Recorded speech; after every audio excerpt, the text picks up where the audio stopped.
A very good morning to you on this Friday morning. It's the 21st of November, and if you've reached us on this channel, you have reached the fifth connection, a channel on which we are given to talking through the storyline of the scriptures. And this morning we are in Ephesians 5 and verse number 17.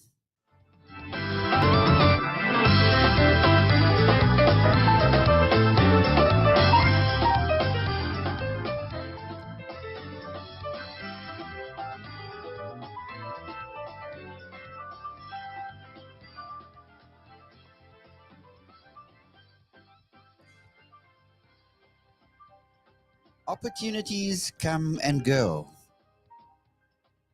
Opportunities come and go. How often don't we sit and reminisce about opportunities we've had that we've utilized, but also those that we think we've missed. We weren't astute. We weren't awake to what was going down, and we missed an opportunity. Here in chapter 5 and verse number 16, starting actually in verse 15, the writer is talking about the process of socialization, because socialization is the natural process of becoming, growing into who we really are in the context of community. It's got to do with relational varieties. The scriptures calls it household order. There's an order in the house, not as in a courtroom, but order in the community of faith that needs to be honored. We have families, believing families. We have the human family. We have government. We have individuals. We have singles. We have single agains, those who have been divorced. We have remarried. We have widows and widowers, all kinds of categories of relationality. And we are to walk wisely in terms of our relationships, because that is the socializing mechanism. Makes us who we are and shapes our character. We talked in a previous episode about making the most of your time. Don't become a time waster, but become a time booster, multiplying out your time in terms of the opportunities that you are seizing. And what are you seizing? You are seizing the kairotic moments, the teachable moments, the moments which are the light bulb moments in life, the aha moments. Make the best use of time, because the days are evil. We have every reason to see how that we are induced to swerve from the strictures of the way, induced to be less than God intended for us to be. Time wasters, not multiplying out our time, which can pay out the dividends, building relationships. Some of us live in la la land. Oh, I'm going to see so-and-so, but I never see so-and-so. Oh, let's have coffee, but we never have coffee. They're all good intentions. That which builds relationships takes energy and it takes time. That's why the writer now goes into verse 17 and says, therefore do not be foolish. Do not be ignorant. Ignorant in relation to what? The use of your time. Are you maximizing your time? Do not be foolish, but understand what the will of the Lord is. Very important line in the story, because the writer is saying, listen, based on what I'm going to talk to you about in the rest of the section, do not be senseless.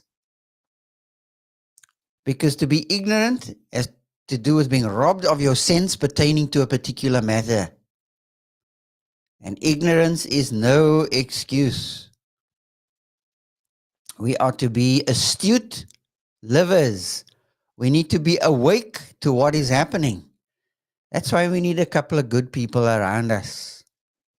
People who can see and be the eyes in the back of my head and see what's coming and make me alert to that. That's one of the ways that God works vis-a-vis relationships. Do not be foolish. Do not be senseless, but clearly comprehend, clearly understand, have a working understanding of what the will of the Lord is. Or understanding is an amazing thing.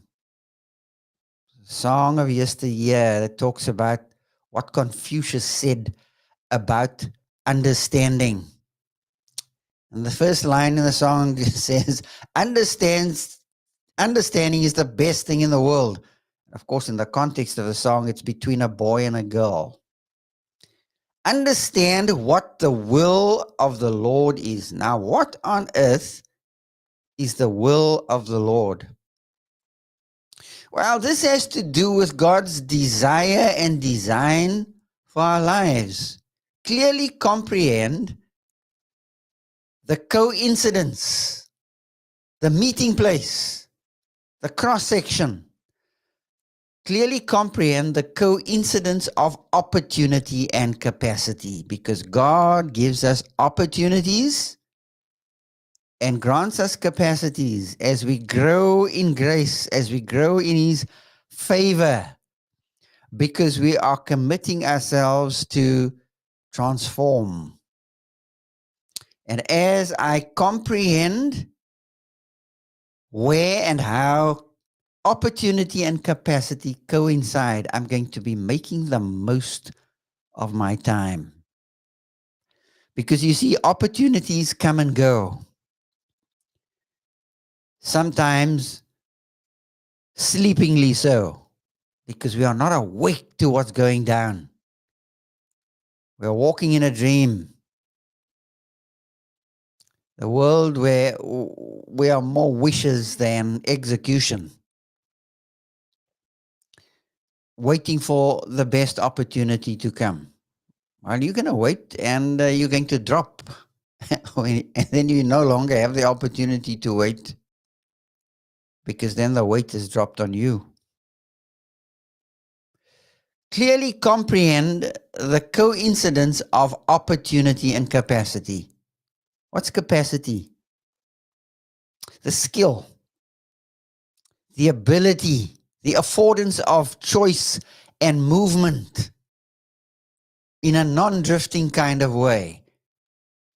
I watch out for opportunities and I bring to those opportune moments, those kairos moments that verse number 16 is talking about, making the best use of the kairos, the opportune time, because opportunity has knocked at the door.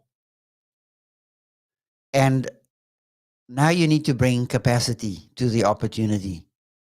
But you see, where we aren't on the lookout for opportunities to obey God, opportunities to build relationships, opportunities to find bridges, because we are always making excuses for one reason or another, not to do what we ought to do. Have you ever wondered why it is in the morning you're full of suggestions? I want to do this and this and this and this. And then the morning wanes. And by the time it gets to midday, I still haven't gotten down to it. And by the time evening comes, oh no, I ain't even checked a fraction of what's on my to-do list, my mental to-do list. And then I wake up the next morning and I have these 20 bright ideas again. All wonderful ideas, if only I would take the time to execute on them. Clearly understand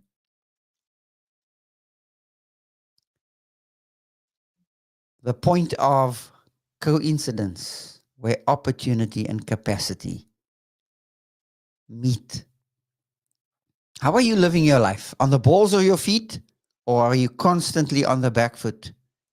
Constantly on the back foot, having to think of ways to make up and always majoring on being behind. How about getting with the program and getting ahead of the program? Because how do you chase a culture you can't catch? You better start living with eternal values in view, that you ain't got a lot of time anymore. Father time is ticking away and clocking away, and you'll never be able to buy back the time that is lost, the time that is gone. And now he moves into specifics. He says in verse 18, and do not, oh, that's what we don't like, and do not get drunk with wine. Don't become inebriated, because anything that dulls your senses, that prevents you from making the wise decisions, is an addiction, becomes an addiction. What is an addiction? Something that decreases my agency. And it can be anything.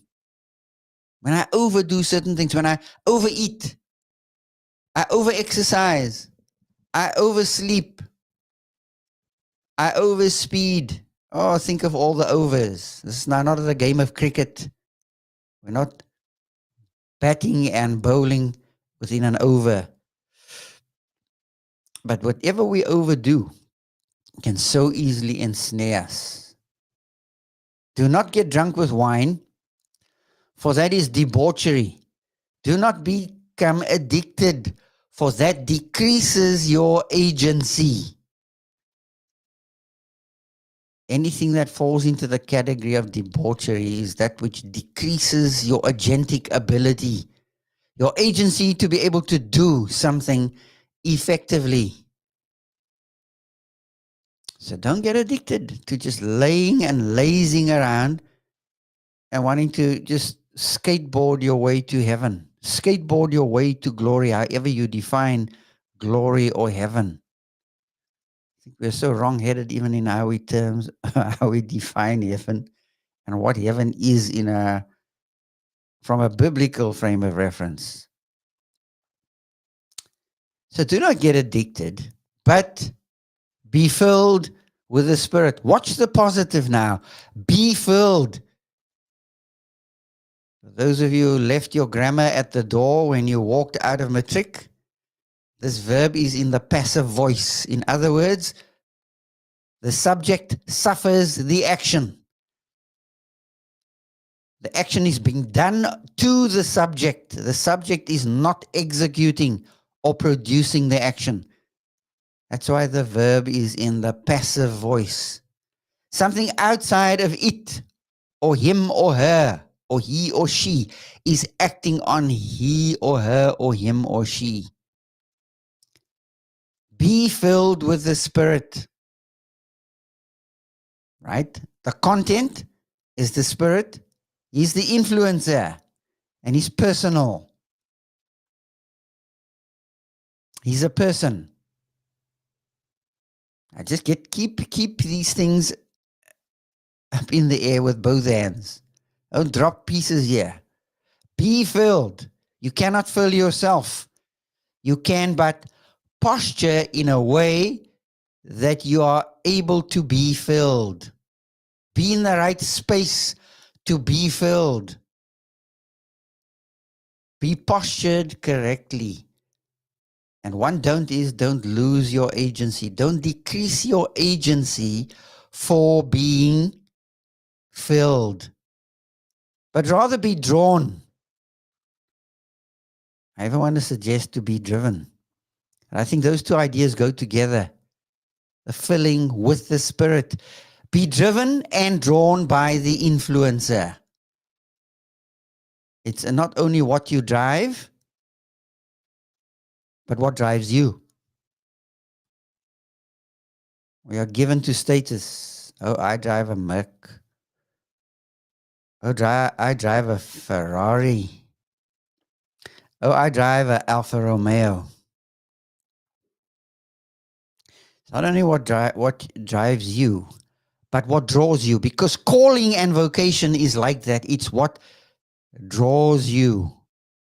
And here the Spirit is the one who is the influence, and He's the one who fills. When you posture correctly, by not being given to decreased agency, but allowing your agency to be high and to peak.